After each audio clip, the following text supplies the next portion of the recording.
CGB, welcome back to the channel. Once again, people love having you, and today we are going to have some fun. You ready to evaluate some more Yu-Gi-Oh cards? How you feeling? I'm feeling a little down. I don't think I brought it correctly last time. I think I just kind of underperformed overall. Okay. So I brought back, I read the comments, and it occurred to me immediately what was wrong. I know what was wrong.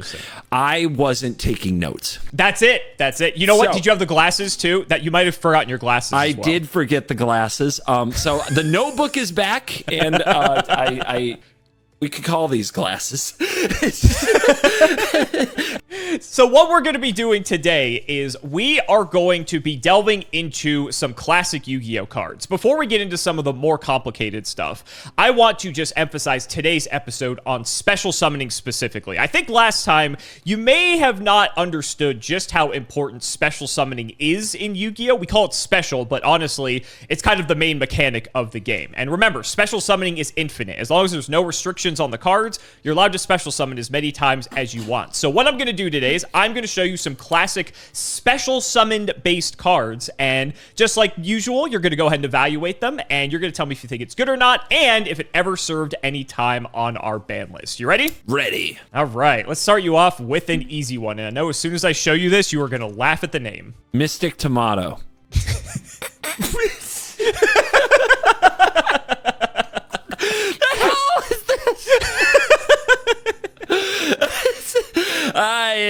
Yeah, what a monster. Okay, level 4 monster. The most powerful you can have and still have it be free. I remember that. 1400 attack, 1100 defense. What was a Jinzo? Jinzo was, well, remember, Jinzo was a tribute monster, and that was 2400. Your base for like these normal summon type monsters is about 1800 is considered like a pretty good average stat line for like a good one. Plant effect. When this card is destroyed by battle and sent to the graveyard, you can special summon one dark monster with 1500 or less attack from your deck in the face-up attack position. What are your thoughts? What do you think? So you get to choose. Yeah, this isn't Hearthstone. They don't randomly put this card in your hand, right? The one dark monster is 1500 or less from your deck. So you go into your deck, you find the monster you want, you put that out there in attack position. That is correct. Yeah. That's pretty messed up. What was that first card you showed me? Is somebody who's like did gardening stuff. Like I want to say like evil gardener lady. That card was good. Oh, Witch of the Black Forest? Is that what you're thinking of? Yes. Evil gardener lady. What are you talking about? Wait, hold on. Look, maybe I don't know. Maybe I had a neighbor who did gardening who looked just like the art. I don't know where that came from. If that's the case, you might need to get your neighbors checked. If that's the case, is this what you're referring to? Get my neighbors checked. Hi, are you a Witch of the Black Forest? Yeah, that. You know, now that I think about it, aside from like the extra eyeballs, my neighbor wasn't doing too bad. You know, not bad. And see the gardening, there's like the leaves around. Obviously, that those are being cultivated. That doesn't grow naturally. Makes sense, right? Yeah, sure. Let me have it. I haven't even guessed yet. Let me have one thing. All right. So that was good. This is probably quite good when it's destroyed by battle and sent to the graveyard. So you play it for free. You smash into your opponent's monster, and if they have a thing with defense of, it just does 1400, right? Correct. Yeah. And then anything extra goes to face, but like 1400 kind of slightly below Av's stat line, I guess. I wouldn't say it's bad. It's probably just a slightly understated card, but the effect is the trade-off there. So like in a bad world with nothing else going on, it feels like this card comes down, smashes into a larger monster, fetches a 1500 attack, and then that also can smash into the monster if necessary, and they can trade for a much bigger monster, maybe something that had to be special summoned on the other side, or tribute summoned. That's the term, tribute summoned. And it's like you just kind of traded one for like something bigger than this, and that's already very good. And then you get into combinations, then you get into value, you get into like dies effects, where the new thing that you get, maybe when it dies, it gets you a thing. Let me look at this. Oh, look, you can go get a Witch of the Black Forest with this. Interesting. How perceptive of you. What How a perceptive of you. that doesn't seem bad. And then when that dies, you go get another thing. Select one monster with a defense of 15 or less from your deck. Yep. Then that goes in your hand. Yep, just value, and you come up with your combos. You make your combos. You do your silly things. This card's really good, right? I mean, it feels like a very powerful card.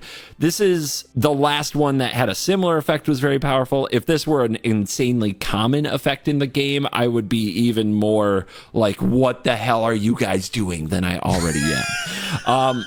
A dark monster. Oh boy, this is gonna be a good episode. I guess the question also is, what's a dark monster? So if you look in the top right corner of Mystic Tomato, it says it's a dark attribute. There are 6 attributes in the game. Technically, there's 7, but one of them is divine. So there's only 3 monsters that are in that category. So realistically, there's only 6. The Witch of the Black Forest is dark too. How convenient. How convenient. I wasn't wrong. Okay. So I'm guessing dark, like, it sounds like there are a lot of dark monsters over the history of this. So there's probably a lot of things you can get to solve various problems. This card seems very, very good. If we're just rating on is it good, this is very good. It seems. Does Magic have a toolboxy type card to this degree that just gets stuff directly from the deck? Not in the manner of you play this, you smash it into something or kill something, and then it also goes and gets something. That's interesting. I guess the closest thing is this Magic card that I can think of is this card called Protein Hulk, and it's really expensive, and when it dies, you go get a variety of things out of your deck, and people use that in Eternal formats to do infinite combos. And it's insanely expensive and hard to cheat out. This is free, because everything is. If Protein Hulk were free, it would be the most busted Magic card in the world. If every Magic card were free, people would still probably play a Protein Hulk style combo. This must be very good. So, was it ever banned? I was surprised they banned Witch of the Black Forest, because I still think that a lot of the solution here that is normal is to get rid of the thing that they tutor up that absolutely goes crazy. But they did ban Witch of the Black Forest. Would they have to ban this as well? In Witch's defense, while you're making that consideration, Witch could search, you know, like half the cards in the game. So I think it wasn't necessarily that it searched one thing in particular. It's that it could search literally almost anything that your heart desires. And a dark monster, limiting to that, cuts about, 80-some% of the other things in the game out. Yes, if it helps in your evaluation, I will say that the dark attribute has typically been more generous with how powerful the support is compared to other attributes in the game. People love being evil. Look at this. Look at this. Who doesn't want to do this? We're entering spooky season. Everybody loves spooky. It's more limited, but it only takes a couple insano dark monsters. However, and it gets to the banned monster. Like, how core is this to Yu-Gi-Oh? Because I'm starting to get the impression, when I was looking at this game, the idea that everything's free was just like, ooh, play your hand and then wheel into more cards and play your hand. Just throw everything down and go burr, burr, burr. That's my impression of the game. And then it's like, well, card draw isn't that common. Like, they've been wise enough to restrict and tone down card draw so that you're not just vomiting everything. That's not a good repeatable experience. So they had to find other ways to chain off and feel like you have agency in the game and that you're clever and that you're doing cool things. And this feels like the kind of thing that people would like to build with and would give you agency in a game where everything's free and everything's zoom, zoom, zoom. Because getting the right dark monster that totally hoses them, what are they going to get? How do I set this up? Is actually probably interesting for a minute until it gets solved. I bet that there are other, just from the way that you're saying things, I bet that this isn't the only thing that does something like this. If it got banned, it wouldn't stun me, but I'm going to say this card was not banned. Final answer. Yes, final answer. So Mystic Tomato is an old card released similarly around the same time as Witch of the Black Forest. Mystic Tomato is what we like to call a battle recruiter, basically because it has to be killed by battles specifically in order to trigger its effect, and it's a recruiter because it recruits something from the deck and brings it to the field. That's like a coin term that we've just called it. There are Mystic Tomatoes for every attribute in the game. So there is a light attribute Mystic Tomato called Shining Angel, there's a water attribute one called Mother Grizzly, so on. So each of the 6 attributes has access to its specific battle recruiter to help with the consistency of decks and allow with the tutor ability of certain cards that you might need.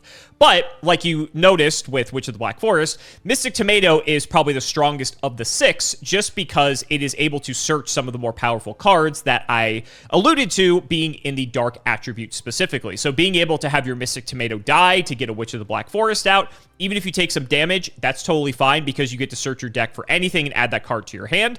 One thing you may not have noticed is that Mystic Tomato can actually be destroyed and summon another Mystic Tomato out. So if you need to wall off 4 of your opponent's attacks, you can go tomato into tomato into tomato into Witch to make it so that your opponent can't like break through your wall that way. But I like what you said about how Yu-Gi-Oh! Everything's free. We have card draw very heavily restricted, but there's cards like Mystic Tomato that allow you to get access to other cards, but have all these sort of conditions on it instead of just drawing us extra cards to work with. And so Mystic Tomato, by old Yu-Gi-Oh! Standards, was a fairly good card. As Yu-Gi-Oh! Has aged, and again, I'm taking it easy on you, obviously, because you're still learning the game, Mystic Tomato is just way too slow to be playable in the slightest by modern standards, but that's okay. Even in retro formats, Mystic Tomato still sees play. But you are correct. Mystic Tomato has never been banned. It's been a fairly just decent card all throughout most of its history, and it just eventually got power crept because the game is 25 years old. So starting off strong. Hell yeah. We are here to play, but you're now telling me? I'm so scared now. For modern Yu-Gi-Oh, this is too slow. Correct. Okay, just do not elaborate. Let's just roll. Don't elaborate. Okay. All right, that's fine. Do not elaborate. Let's show you. Let's show you a spell card. Scapegoat. Wrong. Get the glasses out. Get the glasses out. The sunglasses. Let me try. Nope. Not doing it. Let me try my more refined reading glasses. Scapegoat is a spell card. Summon 4 sheep tokens. Beast type, Earth level 1, attack 0, defense 0, in defense position. What's so funny about that? Why? They're zeros. They do nothing. Anyway, these tokens cannot be tributed for a tribute summon. You cannot summon other monsters the turn you activated this card, but you can normal set. So one thing to clarify before you get into it, this is also a quick play spell. So if you recall, quick play spells sort of operate like trap cards where they can be used at instant speed. So either during your own turn or if it's set face down during your opponent's turn, you can at instant speed use this reactively or proactively depending on what you're trying to do. Okay, great. You made 4 zeros. You are a real gamer. Okay. I am immune in Yu-Gi-Oh! To what this does. In other games, if I had a card that made 4 bodies, what could I do with those bodies? It comes with restrictions, right? They can't be tributed, right? But correct. What they need is something that gives all beasts, I don't know, plus, what's a number, 1,000 attack or some spell like that. And then you go bam, bam, bam. Hell, plus 2,000 attack would be poggers. That's 8,000. You're correct. That would be, there you go. I would kill somebody. That's what we're out here to do. Winning games with scapegoat little sheep friends. I have no context for if those kind of spells exist, but in the history of Yu-Gi-Oh, you have so many years now, they have to exist. Like, surely by now they printed buff spells. They printed pants, you know? What if I show you this card? You planned this. You had that so ready. You had that so ready. This is a devious ploy. All right. United we stand. Hold on. Let me zoom all the way in. Jesus. The equipped monster gains 800 attack and defense for each face-up monster you could... Okay, so... What?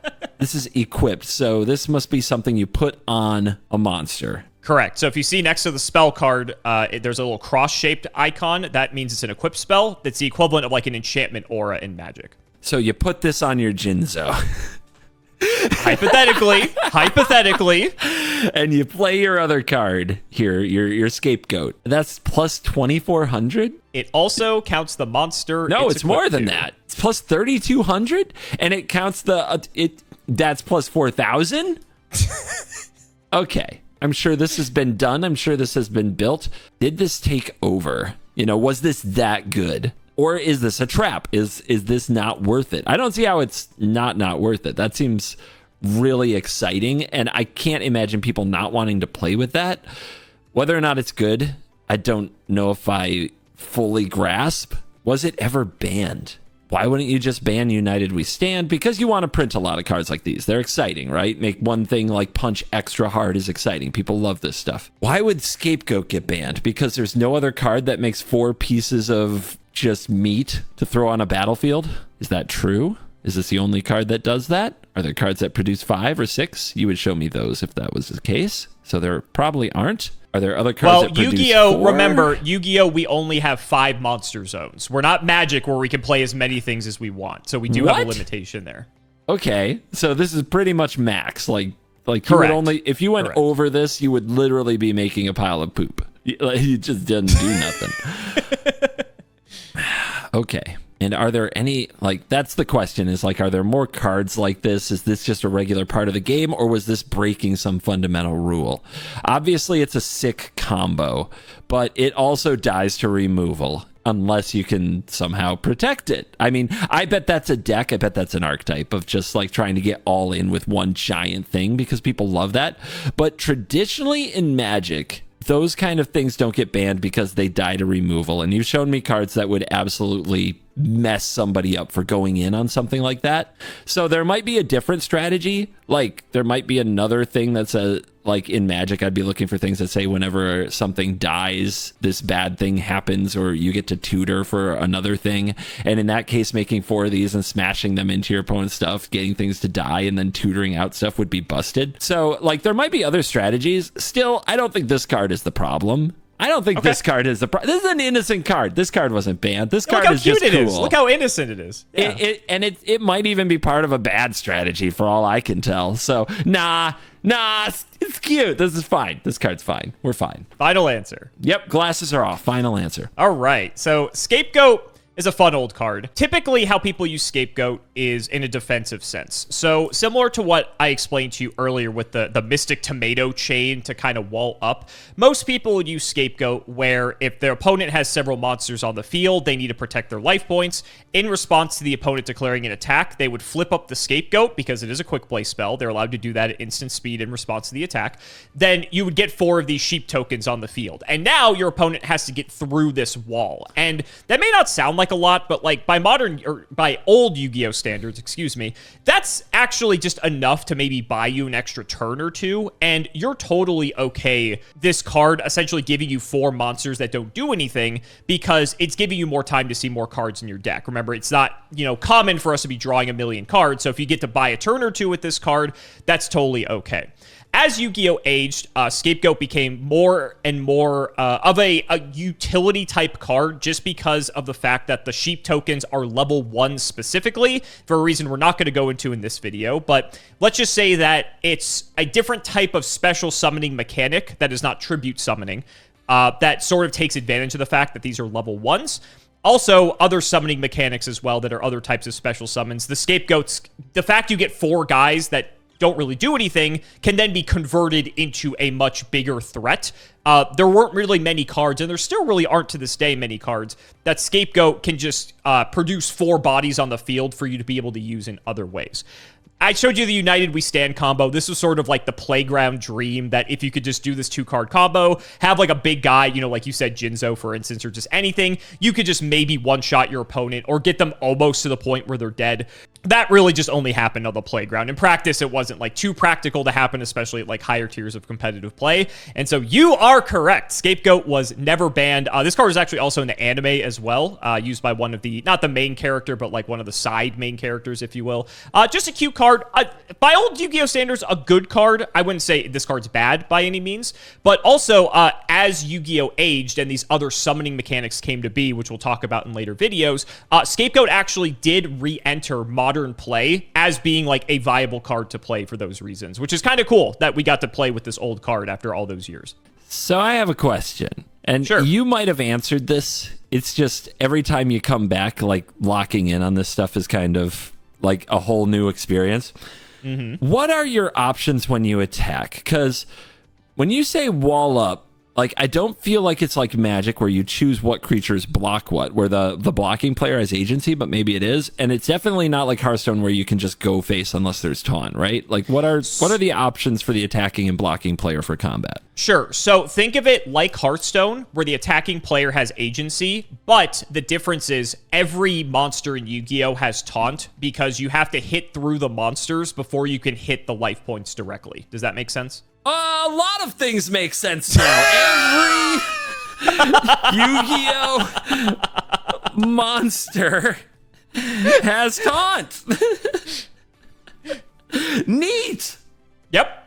So they actually do have to. Okay, I see now what you mean by wall up. Okay, they have to kill these to go correct face. Okay. Correct. There are some cards that allow you to attack your opponent directly, but it would say on the card, this card can attack your opponent directly. Those are pretty infrequent, and those cards are typically pretty terrible, unless there's like other utility for that type of card, though. Yes, so every creature has taunt. You have to hit through all their monsters. So with the instance of Scapegoat, you get 4 monsters that your opponent has to hit through. And remember, if you're only summoning a few monsters a turn, then it's going to take you at least 1, if not 2 turns to hit through all of them before you can hit your opponent's face again. This is also a fog. Okay, I thought also, maybe I got the wrong impression, or maybe this was just one monster, but if a monster hits a 0/0, doesn't its attack power go through? Isn't it like they all have trample in Magic, or am I wrong about that? No. So if the monsters are in defense position, which Scapegoat says it special summons the tokens in defense position,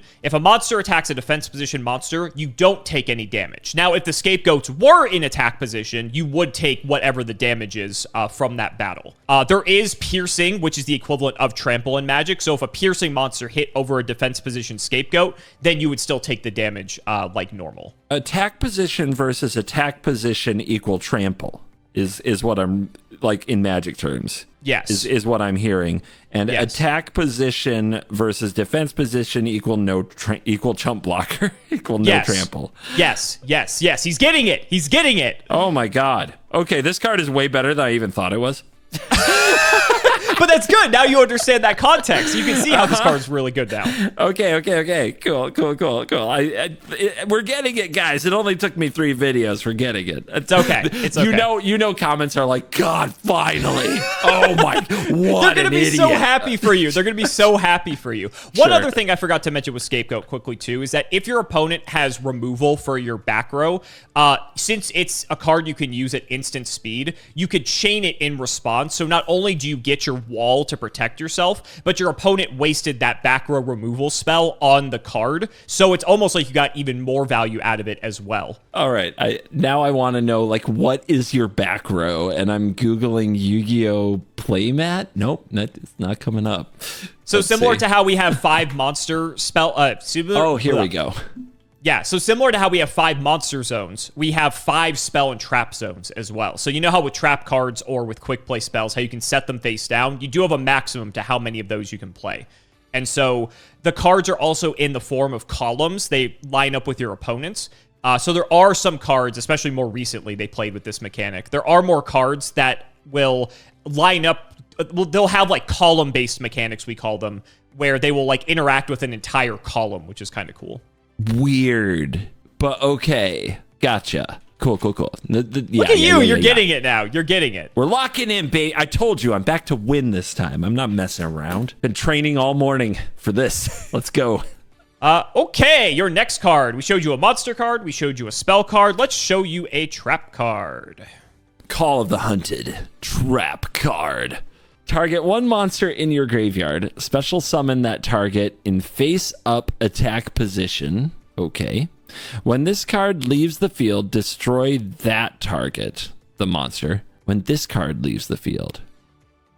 When that target is destroyed, destroy this card. Okay, it's like an enchantment called Animate Dead. As long as it stays on, the creature is animated.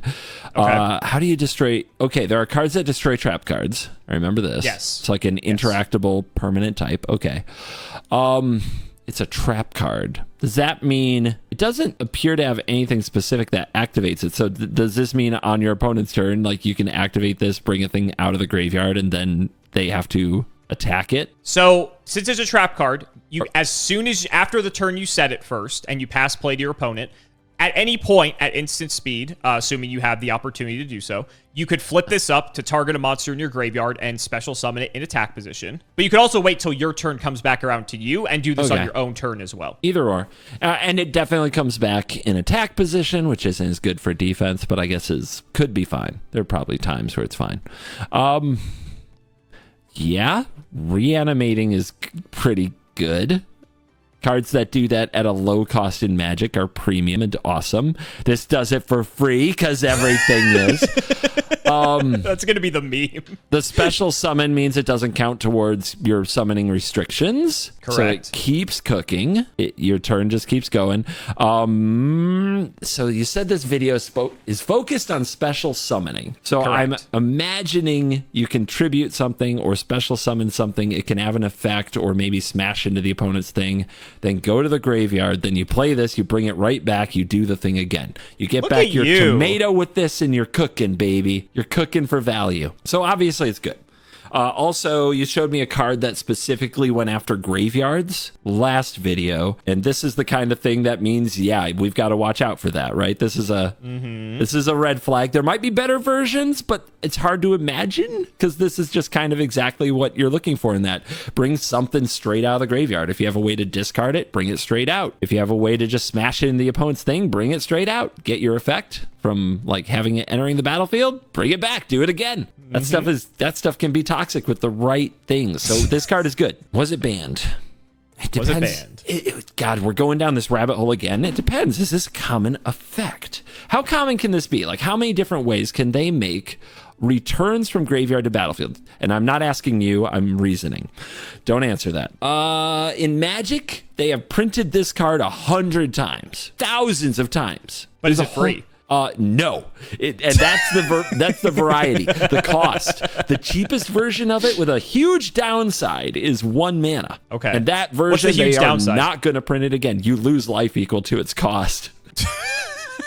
Okay, and they're not. That's like too good for Magic. You're saying it's still legal, right? Okay. It's right there as this is too powerful, but they're never going to put it in a format like Standard again. It's gonna be fine in Commander. Is basically what they're saying. It's fine in Legacy, the busted formats, but they're not putting it back in Standard. Well, as you've learned, Yu-Gi-Oh is probably at the caliber of those formats. Yes. Now, the way they print this for Standard, they print dozens of them in every set, it seems like, that are 5 mana. And that is really expensive and unplayable most of the time in Standard. And then they try to push it. They put all kinds of bells and whistles on them to make them better, but then they've tried to push it. There's some 4 mana versions, and those get really close to busted. And there's a 3 mana version, and that is got a huge downside, and that's close to busted. They can't make too many of this card, is what I'm saying. Like, this card doesn't have much... I can think of really any downside unless there's something that just blows up all traps on contact, right? So they can't make many of this, I don't think. This definitely feels like a card that would get restricted if the graveyard thing got too good. Would it get banned? Maybe it had to be banned for a period of time while they figured out how to target the graveyards. You've shown me graveyard hate cards. Those really wouldn't exist if there weren't some need for it. So maybe this did spend some time being banned. I would totally it's just got no downside. And okay, I'm going to go for it. This spent time on the ban list. This one got banned. Final answer. Yep, final answer. All right. Do you recall maybe in one of the first episodes we did, I showed you the card Monster Reborn? Yeah. I'll refresh your memory. I'll refresh your memory. It's a normal spell card, so you don't have to wait a turn to play it, but you can't use it at instant speed. Monster Reborn lets you resurrect a monster. It can go in either attack or defense position, which sometimes matters. And you could pick either a card from your graveyard or your opponent's graveyard as well. And if you recall from that video, that card spent some time on the ban list. So just to give you some context, you already are aware that there are these types of effects in the game. And it's a card game. These types of effects are common. So Call of the Haunted was a cool take on a resurrection style of effect because it was the fact that you could do it at instant speed or be able to do it reactively in response to like what your opponent is doing gave this card a lot of flexibility. First of all, it just gave you more copies of ways to bring cards back, right? So it allows you to keep playing more cards, which is fun. And Call of the Haunted was neat because there are scenarios where you could go to your battle phase, attack your opponent directly with a bunch of monsters. They look and they're like, oh, they don't have lethal on the field. Yeah, I'll take all the damage. Then after you attack with everything, you activate Call of the Haunted in the battle phase to bring back another monster and kill them with that final monster. And maybe they could have done something to prevent that had they would have acted earlier, for instance. Your combat phases are wild. What? That sounds like baloney. That sounds like made up. I made up the rules of the game in the middle of combat. No, you actually die.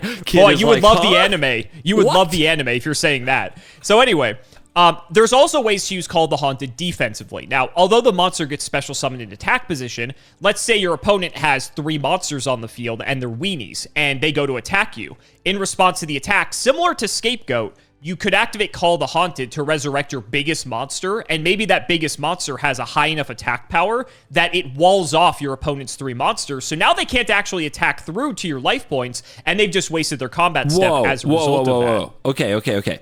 So you're telling me if you sneak in a monster and there are 3 things attacking, they all have to run into it until it's gone? Well, so they wouldn't be able to run over it at all. Let's say in this hypothetical example, you have 3 monsters with 1,500 attack on your side of the field, right? If I go Call of the Haunted in response to your attack and resurrect a monster with 1,600 attack points, none of your 1,500 attack point monsters can kill over it. So essentially, unless there's a tactical reason for you to crash into it, say Mystic Tomato, for instance, now all of a sudden, you basically are just going to pass your turn because you just can't do the damage that you were expecting to do. Okay. Ouch. Okay. Yeah, taunt. Like 3 little things running into a big taunt. That's what I have to think of it as. Okay. Exactly. But the difference is, compared to Hearthstone, monsters in our game don't retain damage, right? It's bigger monster wins. So if you had a monster with 1,700 attack, for instance, then you could be able to hit over my 1,600 attack point monster. What's interesting, though, this is getting into the weeds of how technical our game can get. Let's say now, in this example, you have 2 1,500 attack point monsters and a 1,700 attack point monster. Let's say you attack with the 1,500 attack point monster first.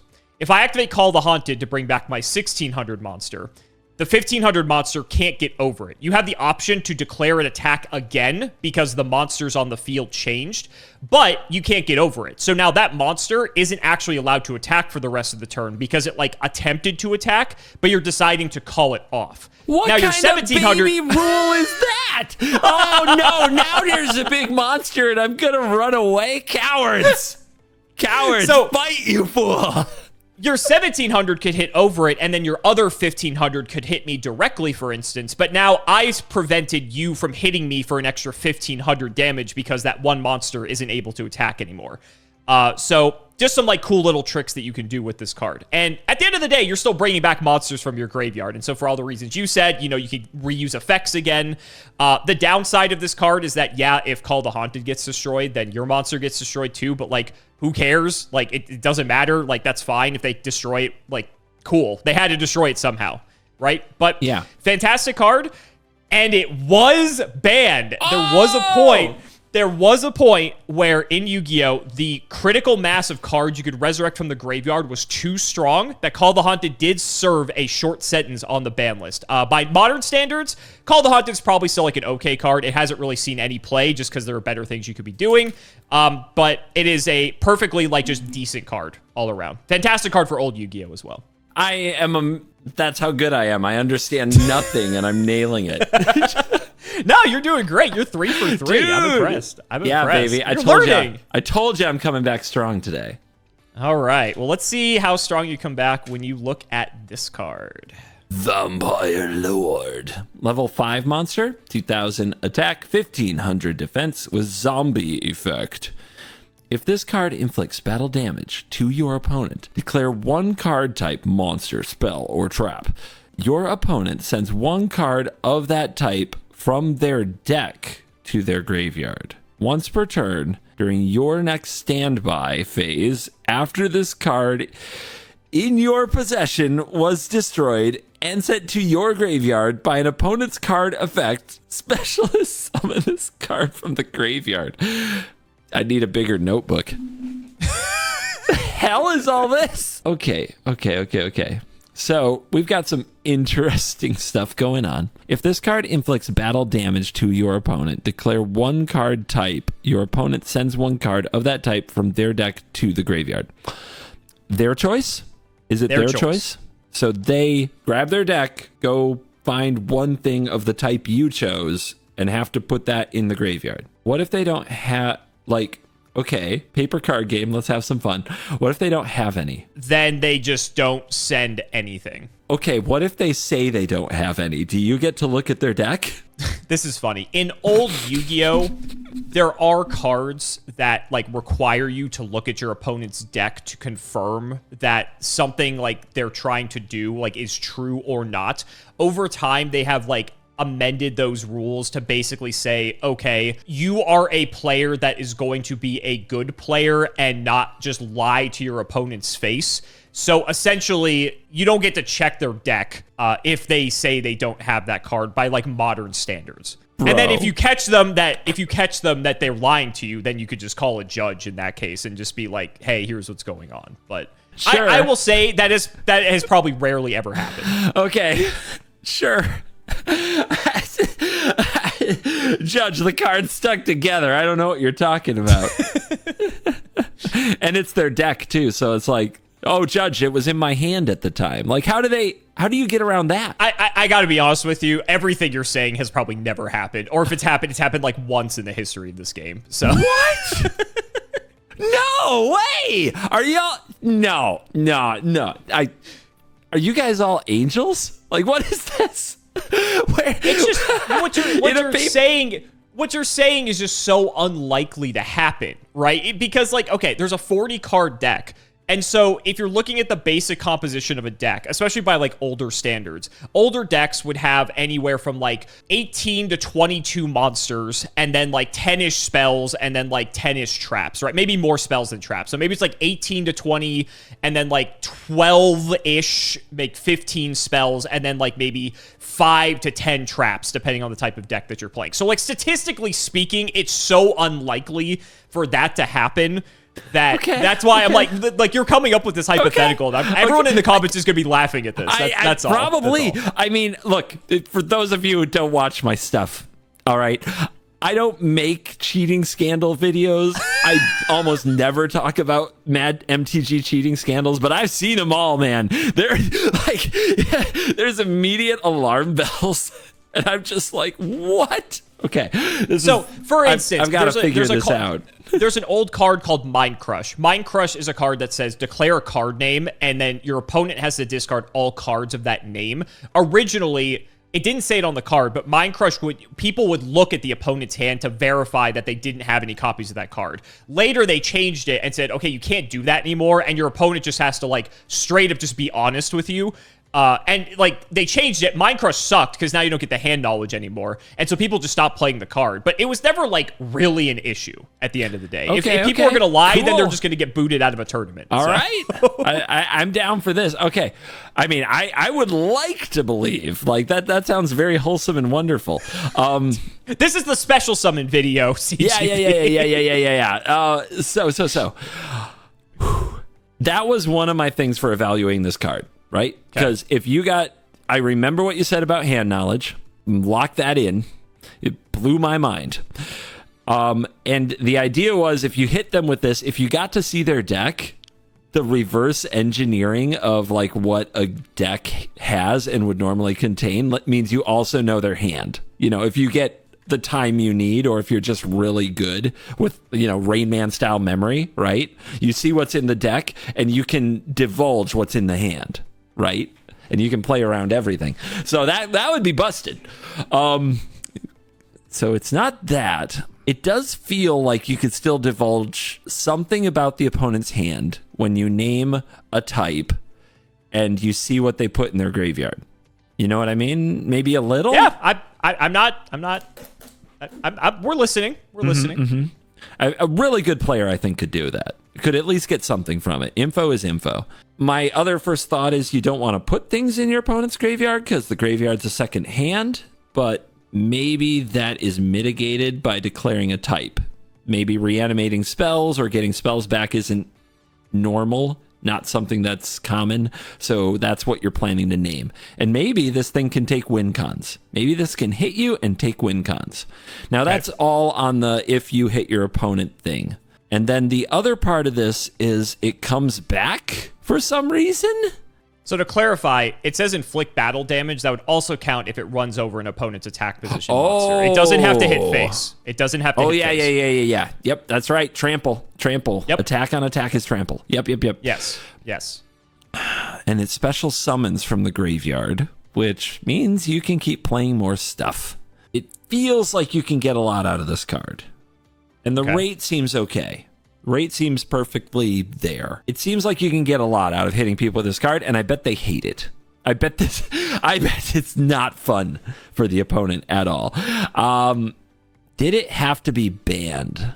Like, it depends on if this was knocking other decks out of the format. Because if you have decks built around this one spell or type of spell, and you can just, by hitting them twice with this, they can't win, that's a terrible experience. But is that the thing, right? Was it banned? I can see people hating this enough, but is it actually good enough, or is this a get good moment? If your deck, you tell us. Yeah, if your deck is so narrow and so like limited that it folds to this, then maybe it is a level up moment and not a ban worthy moment.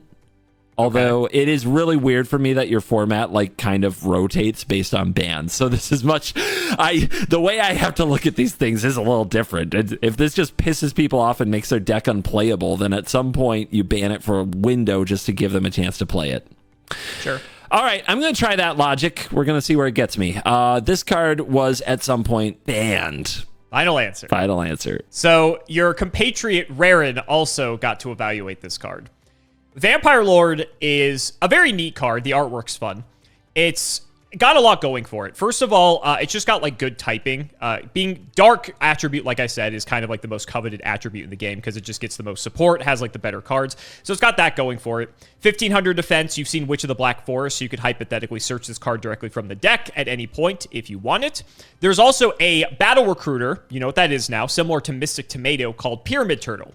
Pyramid Turtle, instead of special summoning a dark monster with 1500 or less attack, Pyramid Turtle can summon any zombie monster specifically with 2000 or less defense, and Vampire Lord happens to meet that criteria. So hypothetically, if the Pyramid Turtle were to be destroyed by your opponent, or you ram it in purposefully into your opponent's stuff, you can just tutor this guy directly from the deck onto the field, bypassing the need to have to tribute summon it because it is a 5-star monster. You can't just immediately play this from your hand unless you have some effect that allows you to do that.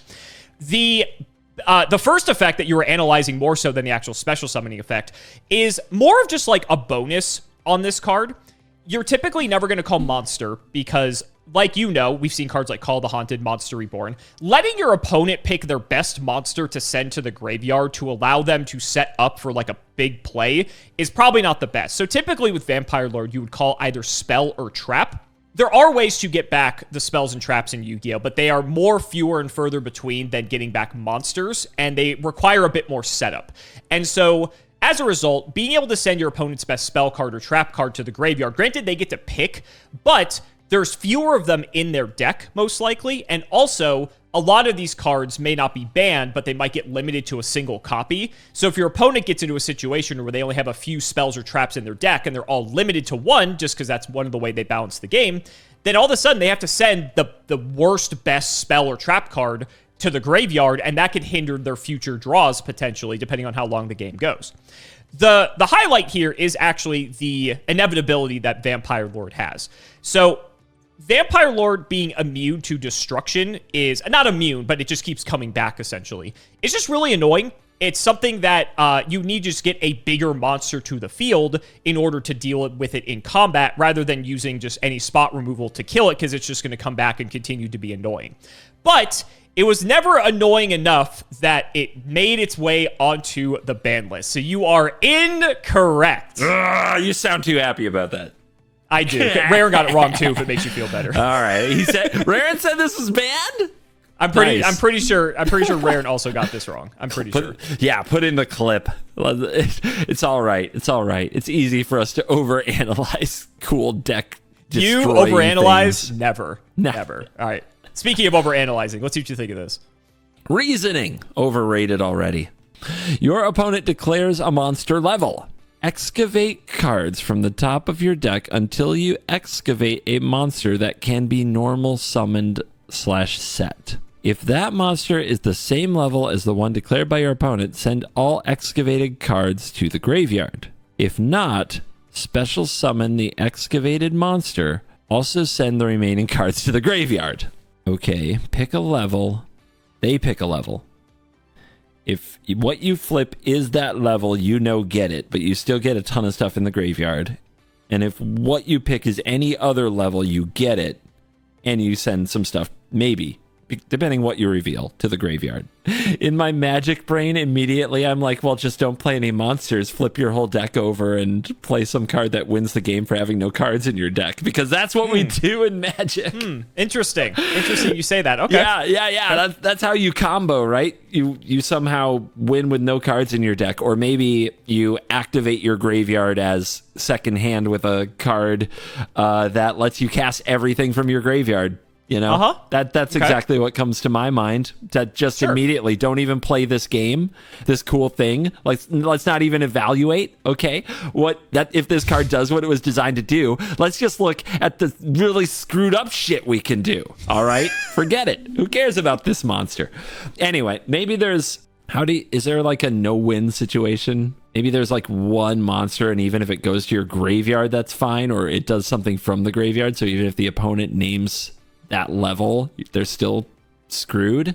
Maybe. Oh goodness. Yeah, so there are ways to break this if those cards exist. Okay. Like that is just like this, the effect of just getting resources or getting what is thought of as an unforeseeable situation, or what should be a hard to accomplish situation of empty library, or the resources of bunch of stuff in your graveyard, is potentially broken if the card exists. So right there, either they never printed the cards that do that, or they did, and this card is stupid and busted and might have to get banned. So that's already difficult. All right, on the basic level, it does seem like hitting with this, if you wanted to run it in more of a fair thing of just maybe you have a deck that likes your graveyard a bit, right? Has reanimation capability, right? Okay. And it feels like there's a good chance that this thing can do something good either way, right? Like that you can just get some amount of graveyard resources.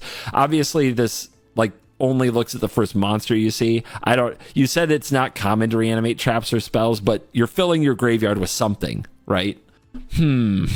I think that's still probably fine. And the odds that the opponent nails it, the odds are higher that they do not. The odds are higher that this is mill some cards and put a thing onto the battlefield, special summon it, so it doesn't count against your summoning thing. It's basically another fair Yu-Gi-Oh! It's like another creature in your hand, right? It's just you don't know what it is for sure. And then in unfair Yu-Gi-Oh! You know exactly what it is because you only run that thing. And if the opponent can't guess it, they dead. Oh man, yeah. There's so much broken potential in this card. I thought you'd like this one. Yeah, I might get this question wrong, but I'll learn a lot about what was printed in your game. What's really funny is the cards that I equate this to the most in Standard were not banned in Magic. Actually, interesting. Yeah, okay. They just didn't exist in the circumstances where they felt that was necessary. But you have set Standard, rotation. until rotation. And then in Vintage and Timeless and some of these bigger formats, In a lot of these, they're also not banned because Interesting. Yeah, Okay. which is absolutely wild. But I think a lot of people want this type of effect banned, specifically in Commander, because it's just the best combo. It's part of the best thing in the game that you can be doing. Using the power of reasoning. Since Yu-Gi-Oh! Is going to ban more things because that's how they rotate their format, I am going to go out on a limb that some of the busted stuff exists, maybe even a few of the busted things that I mentioned exist, and this card at some point has been banned. That's what I'm going to say. Final answer. Final answer, yes. So Reasoning's a very fun card. It's very much like a playground card where, if you're playing it at recess and you play a Reasoning and your friend has no idea what to call, you get to play your big giant thing for free and you probably win the game off of it. And Reasoning, for all the things you said, I would say are pretty accurate. It's a card that allows you to potentially build around it and do things that you might not be able to do otherwise. So we like to call these types of decks Reasoning decks, obviously, given the name. And so there's a very popular deck in older formats called Reasoning Gate. Gate is in reference to Monster Gate, which is another card that does something very similar to this. It just requires you to tribute a monster in order to do it. But it's effectively more copies of Reasoning, which gives you more ways to mill stuff into your graveyard. The purpose of that deck is that it only, like you said, only plays a very small amount of some of the best monsters that you want to be hitting off of this. And the levels of those monsters are also very hard to call correctly because they might be like level 8 or level 7 or 6. And it's something that's, like you said, it's sort of like a no-win situation where if they call it right, it's okay because you might have a way to get that monster back from the graveyard anyway. But if they call it wrong, then they have to deal with the threat immediately and you have less work to do. There are other decks when this card was taken to the extreme where Reasoning enabled complete just first turn kill decks. There is a notorious one known as Magical Explosion first turn kill, which is Magical Explosion is a trap card that says deal 200 damage to your opponent for each spell card in your graveyard. So hypothetically, cards like Reasoning will let you mill your whole deck, and then if you activate 2 copies of Magical Explosion while you have at least 20 spells in the graveyard, you win the game before your opponent really gets to do anything at the start of the turn. Fun. And as Yu-Gi-Oh! Has aged, Reasoning has also found its home in some modern decks. The reason for that is because the clause where it says, until you excavate a monster that can be normal summon or set. There are some monsters now in Yu-Gi-Oh! That cannot be normal summoned or set and say that they can only be special summoned. And as a result of that, Reasoning actually skips over those as monsters that could potentially be summoned off of it, which means the mills continue, even though you're milling monsters to the graveyard now when you weren't technically supposed to with this card. This was a way for these certain strategies that just basically live out of the graveyard to mill their whole deck to the graveyard, and now they're just summoning stuff from the graveyard because that's what the deck is meant to do. And it's a card that is still played to this day in some of those decks, but it was never banned. Wow. Although I will say this card is currently at 1. It's kind of gone all over the restricted list. It's been at 1, 2, 3. It's kind of just gone all over. But at this current moment, it is actually limited to 1 because by modern standards, this card is actually still just too powerful in those types of decks. Did they do nothing about turn 1 kills? So they banned Magical Explosion FTK. The card Magical Explosion, they just banned that card. That card is actually still on our ban list as well. They banned the wrong card. I'm calling it now. They were out to get me back then. This is main character syndrome at its finest. I would agree. I think this card's just a lot of fun, though. It's like a fun card to have in the game, but there is like some degree of like, interactivity with it. But because in an instance where you see your opponent activate Reasoning, there's only a handful of decks in the game that would play this card. So now all of a sudden, the levels that you can call get narrowed quite a bit. And so you're going to basically almost guarantee that they don't get the monster, but they're going to load their graveyard by like 15, 20 cards, which is all they care about doing anyway. So you're only slowing them down in that capacity. But I still think it's like a fun casino card. Whether it should be legal or not, I think it's a different story, but I think it's a fun card. All right. I want all of you watching this on the day that Reasoning gets banned to come back to this video and leave a comment with a date on it and be like, CGB was right. That's fine. I will happily take that engagement. That is totally fine. All right. 3 cards remaining. Let me know what you think about this card. Cyber Jar. Level 3 monster. 900 attack, 900 defense. Rock effect. Flip. Destroy all monsters on the field. Then both players reveal the top 5 of their decks. Then special summon all revealed level 4 or lower monsters in face-up attack position or face-down defense position. Also add any remaining cards to their hand. If either player has less than 5 cards in their deck, reveal as many as possible. Destroy all monsters.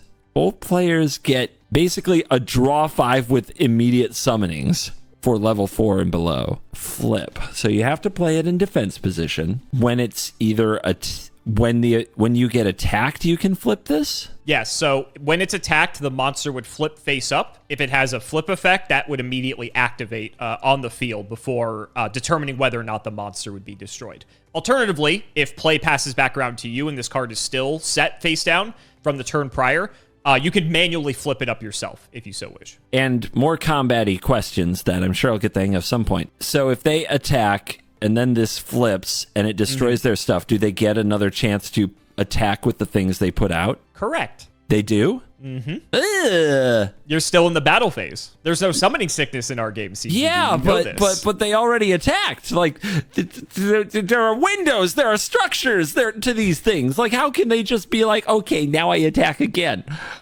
Well, the monster that attacked into the Cyberjar wouldn't be able to attack. First of all, that monster would be destroyed by Cyberjar's effect. So these are all new monsters that would be coming out onto the field. And I know. Since we don't have summoning sickness, you can just attack. The Yu-Gi-Oh! Players are laughing at me. In Magic, we have a very strict order of operations, okay? And you would not be able to do this. Okay, but I'm glad I asked. Doing this on the opponent's turn is, like, you don't want to give them the cards first. We've talked about that before. It does take a number of things down. Like, if you play this alone and you take out 3 of their things and you are able to play more cards from your hand but not lose any monsters because you kind of set up for this exchange, it is, I guess, card advantage. But then you guys both go back to 5, basically 5 options available. And of course the idea that they could hit a bunch more stuff and punch the crap out of you is intense. But on the other hand, if you get to do this on your turn, like you're going and going and going, pretty strong. There are also cards that flip this face up that I've seen, so you can trigger the effect in other ways so that you can keep playing and playing and playing. And similar to the Pot of Greed's the draw 2, there was the other one with the face. It's a grinny face little thing. Morphing Jar. Yeah, Morphing Jar. It's interesting because it's not quite Morphing Jar, but is it better than Morphing Jar? This one also has a face. Look on the left side. That's its little green eye and its teeth. I guess. Morphing Jar took a break. Is this better because it blows up their stuff and then does it? I need to go back and read Morphing Jar for a second. Morphing Jar is flip effect. Both players discard their hand and each draw 5. Flip effect. Both players discard and draw 5. Doesn't blow up anything. Doesn't just put anything straight out into attack or defense position. I told you, this is the special summoning episode. I guess it's interesting, right? Because you can build your deck more around this if you're going to maximize this, which means when you trigger it, you keep your Cyber Jar, and then you might special summon 3 things in face down position, and the opponent might look at their top 5 and put 1 or 2 things into face up position. But now they're in this position of, do they attack? Because you have you have some mysteries. You are now a mysterious gamer, and you were set up for this kind of nonsense. And what if they just hit another? To clarify, they get to see the cards, so you reveal the top 5, so both players know the cards. I see it. But I see it. So they'll know, but so they can still choose not to attack, but they are going to know what those set monsters are. Still, you can definitely build your deck more around this than them. It's a unilateral effect, but you can really focus on level 4s that get snuck out. I imagine level 4 monsters aren't uncommon, though, because of tribute summoning and because it's the max value that you can play for free. I imagine most decks will have some number, but you can still pack yours with more. Mind you, it's level 4 lower. Yeah, level 4 lower. So yes. It's anything that can be If I said otherwise, I misspoke. It does also feel like this and that other card do make you fly through your deck pretty aggressively, which could be a problem. And it definitely feels like it leads to some of those ongoing turns. So if the jar was banned for some period, I'm unclear why this wouldn't be. It seems like it has advantages over the jar. Obviously powerful, probably abusable. I'm interested in finding out why this isn't as good as the other card. You're probably going to tell me, is this fine? I don't know if this is fine. This seems unfine. This seems unfine. That's so much stuff. Okay, I've been wrong a few times here, but I don't think I was wrong in my reasoning on reasoning. With this one, it just seems something reads broken here, and maybe that's too obvious, but I'll say it got banned because it just seems like access to too much stuff. There's got to be something broken there. There's got to be. Final answer, banned. Let's talk about Cyberjar. So I think comparing it to Morphing Jar, because obviously they're all from the Jar family, makes sense. Morphing Jar targets the hand. Both players discard and draw 5. Cyberjar goes after the field. At the end of the day, Cyberjar is just a board wipe, which is pretty good. And for context, old Yu-Gi-Oh! This is a pretty old card. Old Yu-Gi-Oh! Had the board wipes that were available were limited to 1, and Cyberjar being an extra board wipe in addition to those was just a nice way to reset the field. Yeah, sure, both players are getting 5 cards, but getting just access to yet another board wipe that is searchable because it's a monster. Remember Witch of the Black Forest. You're able to get in a pinch if you need a board wipe and you have any of these tutors to search it, because there are several. Cyberjar is very tutorable just because it has low enough stats that a lot of things can access it. So it's like, oh, my opponent's getting out of hand. Let me search my Cyberjar as my oh shit button so now I can get out of a bad situation. Cyberjar is quite the casino card, as we like to call it, because when you flip Cyberjar, anything can happen, right? Yeah, you're going to wipe the board minimum, and typically people would use it when they're falling behind or they feel like, all right, we need a bit of a reset here. And ideally, you'd like to use it proactively. Maybe you like protect it for a turn and then flip it during your turn so you have initiative to play the cards you get off the jar first. Sometimes your opponent would attack into it and they might just get a bunch of monsters off of it, and that's just kind of the way that it goes. Ideally, you want to come out ahead on the Cyber Jar, and sometimes they would attack into a Cyber Jar, maybe not hit anything, and you get like 5 monsters and you can just kill them on the next turn. This is unlikely to happen with this card, and so that's why it's fun. It's fun to see what's going to come out of the box, or the jar in this case. And so Cyber Jar, drawing 5 cards, allowing both players to draw 5 cards, is insane. It gives players way too many options, and it's banned. Or not banned now, but it was banned. It's actually currently limited to 1 copy, but it has served time on the ban list. It was banned for a very long time. You got it right. You got it right. You faked me. It's also a card that was part of mill, because all the jars like do this sort of like pseudo mill effect in a way. Like drawing 5 cards is still getting 5 cards out of your opponent's deck. If you're playing mill, it allows you to reset the board so you don't die and set up possibly other jars. So like you could get a morphing jar off of a cyber jar, right? And then just let them flip that and you draw another 5 cards. So part of mill, that's like more so for like really old Yu-Gi-Oh! That kind of mattered. But generally just like a decent card altogether, and just kind of really annoying to resolve. Like you have to play this dance every time Cyberjar resolves of like, okay, we're each going to draw 5. We have to look at them. We have to decide where these monsters are going to go. Just kind of a headache of a card. By nowadays standards, no one plays this card, even though it is legal at 1 copy. They recently put it off the ban list, and it did nothing just because, again, it's a little bit too slow for modern Yu-Gi-Oh! And yeah, just a decent card altogether. But there is some ways to abuse it, which is also part of the reason it got banned for so long. But just an annoying card. Okay, back on track. Let's go. Let's see what you think about this card. Question. It's a magic card. When activating this card, your opponent cannot check cards in the graveyard. Your opponent cannot check cards in the graveyard? Okay. It'll make sense when you read the rest. Your opponent calls the name of the first monster found at the bottom of your graveyard. If he/she call it right, the monster is removed from play. If he/she call it wrong, the monster is special summoned on your side of the field face up in attack or defense position. Oh God. This is awesome. Oh God. The first time, yeah, let's talk schoolyard. The first time somebody plays this on you, It's really funny because if you attempt to resolve this card in any of the online clients, the game physically prevents you from looking at your opponent's graveyard. It's really funny. Okay. I love this. This is the check on whether or not they're paying attention. I love it so much that we need magic cards like this. We need to make the aggro mages actually pay attention to something other than life total for once in their life. You know, like Mask My Hand. How many cards are in my hand right now?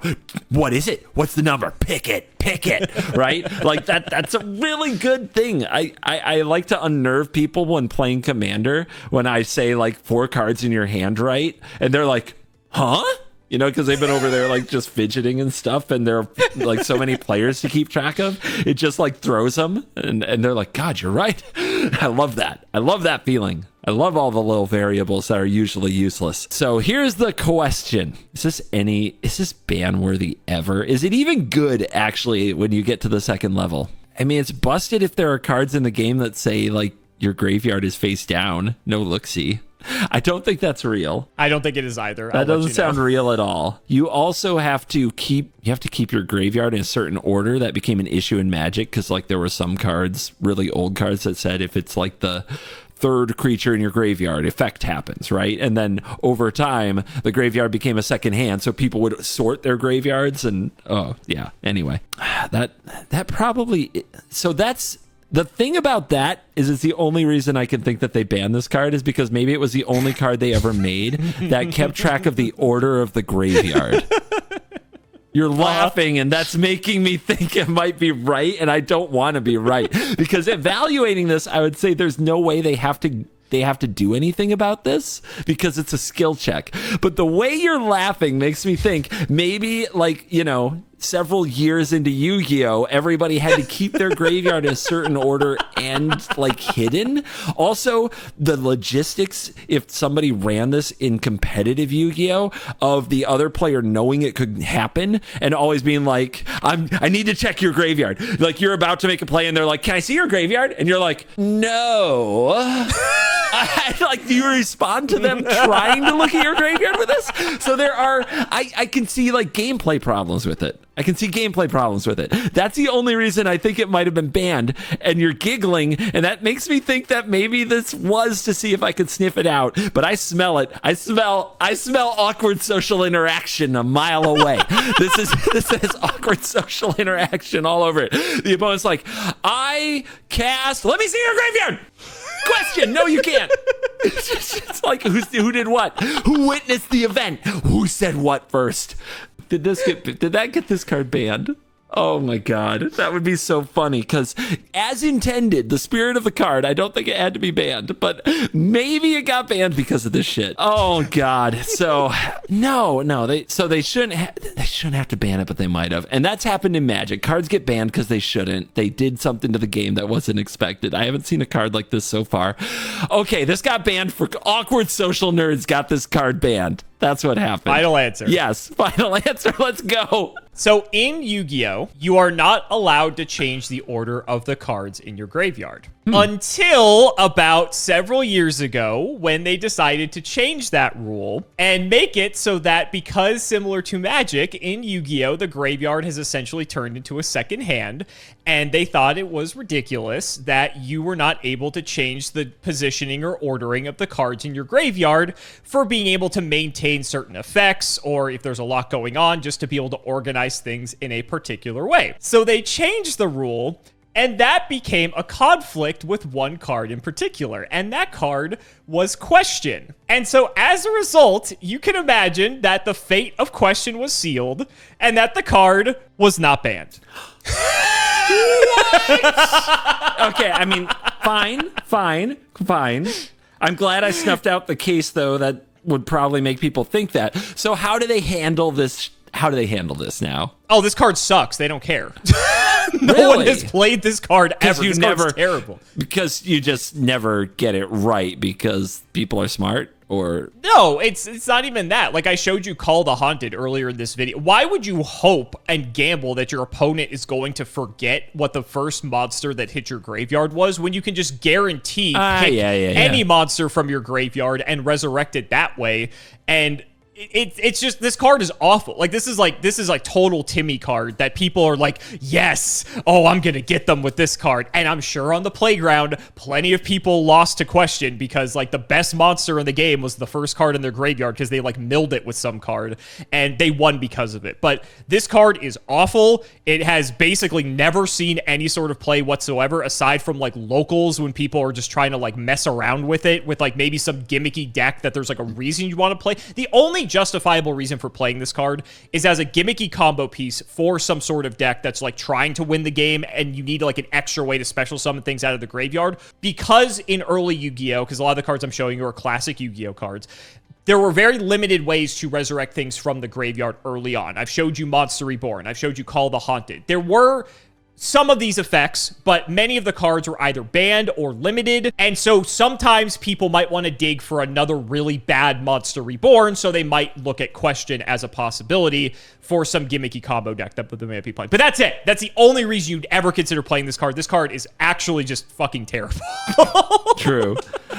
Very true. But, what if they did? I mean... It just should be, though, right? Yeah, it just should be, actually, because what's the loss? There's no loss.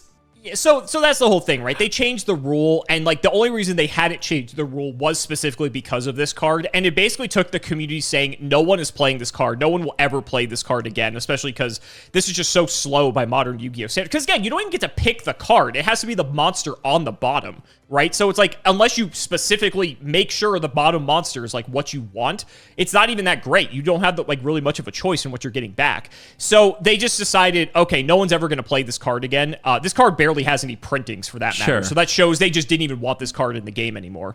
And so they're just like, yeah, no one's going to play this card. Let's just, for the betterment of like competitive play, change it so that like people can mess with their graveyards. That's fine. I still think in Magic, if there was a card holding back a change in the rules and it was so awkward if somebody played it with the change in the rules that they would ban it. But I think, okay, I'm calling on all of you. Just play Question, get it banned, please. I want to be right. Yeah, there's like the joke that like people would just like bring Question to like tournaments just to be assholes and cause like ruling disputes and like get have judges get this. I think judges would just laugh at someone if they're playing Question, because like there'd be no legitimate reason to actually play your this card. judges are different. Okay.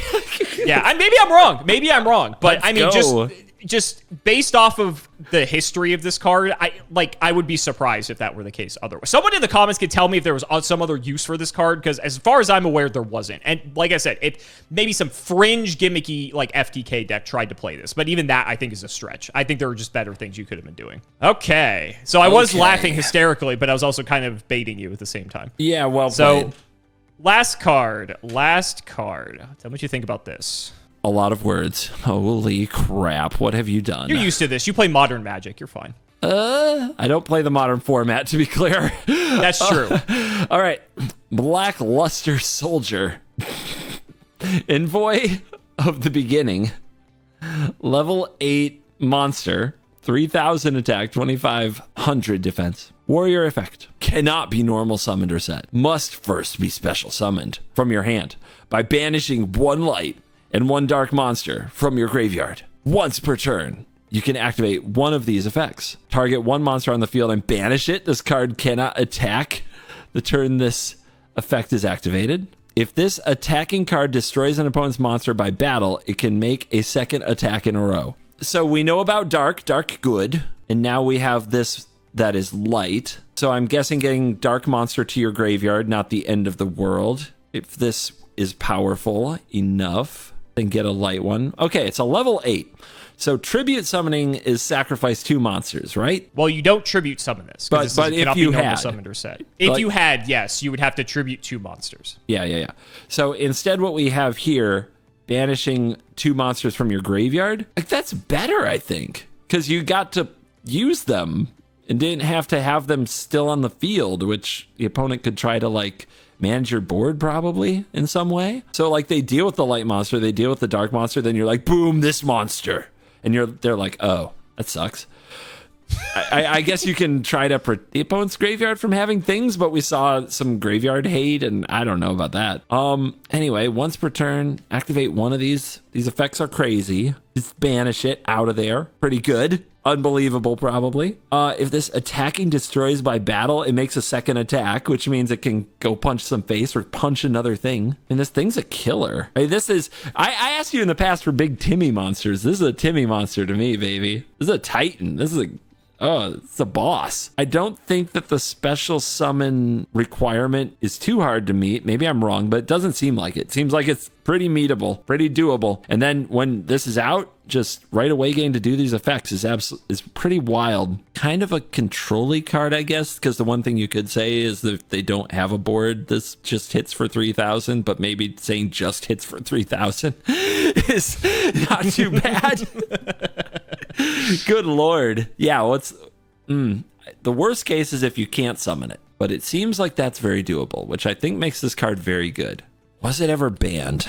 I guess there are worst case scenarios where your hand just doesn't line up and you can't play this, and that might be too high of a downside since everything's free and the only cost on many cards is the card. This, in some places, literally can't be played. Maybe as a game design element, that is too high a price. That is the way I could see this being a bad card, but I don't. Okay. That's the only thing I got. And it seems like there's a lot of good monsters. It seems like playing this seems doable. And if you tell me that sometimes it's just a dead card and that's that high of a cost that this isn't good, I'm going to learn something about the game. I think this card is good. Like, does a card like this get banned? I don't know, man. This seems like the kind of card you build like your game around, of just getting to play powerful monsters that do powerful things. And there's answers to it. I don't think this has to get banned. I don't see something that makes a turn take 100 years. It's just maybe an extra combat from this one monster. I don't see something that lets you draw or exile your whole deck, and that was fine. I think this card reads as a good card, and I'd try to build it. If it turns out that the cost is too high and it wasn't good, I won't be surprised. I'm going to say this was not banned. Final answer. Not banned. No way. We love the right. black luster soldier. We do love BLS. So let's talk about him. So BLS, one of the biggest downsides I think you identified is the fact that you do need a light and a dark monster. I've showed you a lot of dark monsters in this video, and I haven't showed you a ton of light monsters. And the reason for that is during this time in Yu-Gi-Oh! When this card was printed, this card's old, but it's not as old as some of the other cards that you've seen. It came out in like Yu-Gi-Oh!'s third year, I want to say. Blackluster Soldier, the amount of good / playable light monsters during this time was very limiting. And so as a result of that, that was, I would say, the limiting factor in wanting to play this card. It wasn't difficult to get to your dark monsters because the dark monsters were typically what you wanted to play anyway, but the light monsters were fewer and further between. However, if you remember our Witch of the Black Forest card, if you remember Cyber Jar, if you remember Morphing Jar, there are plenty of ways to either draw into those light monsters or just search them directly from the deck with a card like Witch of the Black Forest, for instance.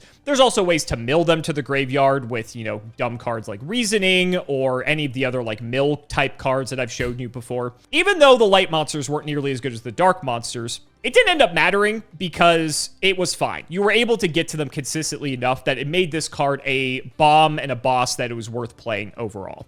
And this was, during this time, arguably one of the strongest monsters ever printed in Yu-Gi-Oh's history. BLS, alongside its compatriot, which we will show you probably in a different video, but he's the envoy of the beginning, the other one is the envoy of the end. BLS is a fantastic house of a card. You know that special summoning is just something you're allowed to freely do. So if your opponent has disposed of your lights and dark monsters prior to playing this card, you can start throwing out some cards to maybe bait their removal, and then you drop this guy on the field, and your opponent just hates their life because this card is an absolute menace to deal with. 3,000 attack can basically take out anything in the game at this point. If you can't take it out, guess what? You have a convenient effect to banish the monster, so now it's not in the graveyard, it gets exiled. So if your opponent's playing this card, for instance, now it's harder for them to be able to summon their copy because maybe they have a dark monster but don't have a light, or vice versa. Also, being able to do the double attack means that this card has an insane amount of burst damage out of nowhere. If your opponent leaves a monster on the field with like 1,000 attack on the field, you can drop BLS, attack over that monster, then attack your opponent directly, and that's 5,000 damage literally off of a single monster, which is utterly insane, especially by older Yu-Gi-Oh! Standards as well. And as a result of that, BLS was banned, and banned very quickly because it is a house of a card. It's one of the best aggressive cards. It's a very strong control card because worst case scenario, you can just bring them out and just banish one of your opponent's monsters every single turn. If they don't have a removal card for it, there's nothing your opponent can do. They're basically just locked under this card's banishing effect, which is even more annoying. Insanely powerful card. Was limited to one, then it got banned. By modern standards, this card actually doesn't see any play whatsoever. It did get unbanned. It's actually at 3 copies now, if you can believe that. And there have been a few decks historically that have taken advantage of this card just because they did play light and dark attribute monsters. And it was a great include, but wasn't like the reason to be playing those decks. This was just kind of like a bonus bomb you could have in addition to what your deck was already doing. Wow, it did get banned. Crazy. I thought you were gonna get this one. I thought you were gonna get this. It seemed like you were gonna say this card got banned, and then it's really good. Like I get that it's really, really good. I don't know. I didn't see anything that felt toxic enough, I guess. Interesting. Yeah. If you ever play Yu-Gi-Oh and play against it, I think you'll understand it. Probably. Typically, most people, essentially, people hold this until they know they have a game shot, and then they're just going to drop it and win the game that turn. So it's just a way that, oh, I'm under, 4,000, 5,000 life points. If they have BLS, I just automatically lose the game. And so people have to play around that, essentially. And it's just it's just one of those cards. Alrighty. It's just cool card, though. Cool card. It is a very cool card. Very cool art. Very iconic. And its counterpart is also very iconic as well. We might show you that next time. But okay, how you feeling about your Yu-Gi-Oh knowledge? I feel like you learned a lot this video. I feel like you did. This is maybe the best video you've had thus far. I didn't get everything right, but I feel like some of the things I got wrong, I was still in the ballpark on the analysis, which, at least I'm starting to understand like what the game is looking for. And I think I know more about combat than I ever close to what I knew before. So yeah, I'm feeling good. This was a good one. Proud of it. I really liked talking about reasoning a lot. Feel good about that. So yep, cool. I think you definitely now have a better sense of special summoning and how that is essentially like our game's main mechanic for how we're able to just do all the crazy thing our game is allowed to do. And I showed you some of the most like simplistic examples. As the game has aged, it only gets crazier from here. If you can believe that. Yeah. Now the little bug thing looks really insane. Yes. Maybe I should have done this video first. Be too obvious. It's be too obvious. No, now special summoning does look special. So guys, that's going to wrap it up for another video. I really hope you all enjoyed. Let's go ahead and shout the patrons for all of their continued support. So shoutouts to Shout1317, Sim00x3, MBT Play Medolce, Moto, Cameron L. Smith, The Synchro Guy, Pony Stark, Dan the Man Hoban, Little Fadeleaf, Draconic, Dylan Rare Hunter, JW11860, Brian Dancer of Class 7, Flannel Daddy, Twinkle Muncher, literally all of the guinea pigs, Cheeks McLapperty, Stolfin Amethyst, Wonder Waffle, MBT canceled by community soon, canceled by all committee soon, canceled by all players soon, Corvain, Absolute Angriest Peacock of the Edison Club, Daniel Howell, and life keeps using solemn judgment on my hopes and dreams. Thank you all so much again for watching, and we will see you next time.